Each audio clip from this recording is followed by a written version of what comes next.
Hi, I'm Tammy. I've spent the last 9 years in the United States Marine Corps, and back in March I had a level 2 spinal fusion. Bye. Can you follow me? Not very far. Putting a tattoo on her back. Oh, great. My favorite one. I'm just kidding. I'm out of the Marines now and living in my parents' basement, and I'm spending my time renovating a 1997 Airlight travel trailer and writing about my transition from military to civilian life.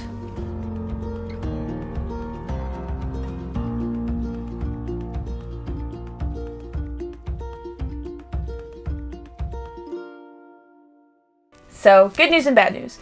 The good news is we found out where the leak is coming from. The bad news is it turns out we need a new hot water heater. So it turns out the hot water heater was actually still full of water when winter came. So that means the entire thing froze and split at the bottom. I can't show you, but basically if you reach under here and feel the bottom of the water tank, it's split wide open.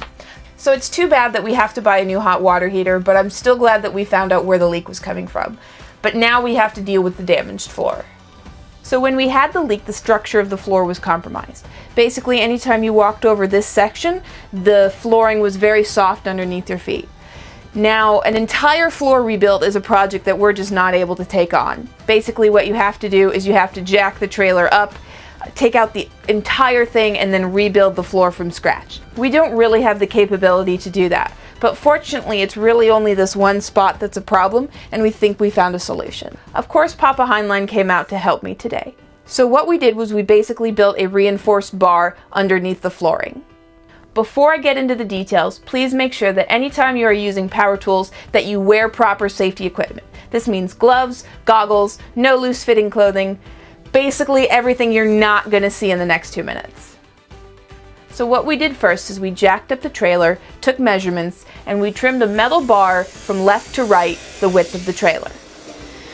After that, we used synthetic wood to add as spacers between the braces underneath the flooring. The reason we chose synthetic instead of real wood for the bracers is because synthetic wood is going to hold up a little bit more against the elements, and when we're driving things like dust, water, rocks, the synthetic wood is just going to hold up a little bit better. So after we cut the brace and the spacers, we took the brace and used construction glue to glue it into place underneath the flooring. We then used the same construction glue to insert the spacers in between the existing support bar and the one that we had just placed there. We then tested out the flooring. Yeah, feels a lot better. So the spot that we built the bracer is a lot better. There's still a little bit more give in the floor in another spot that we're hopefully going to address tomorrow.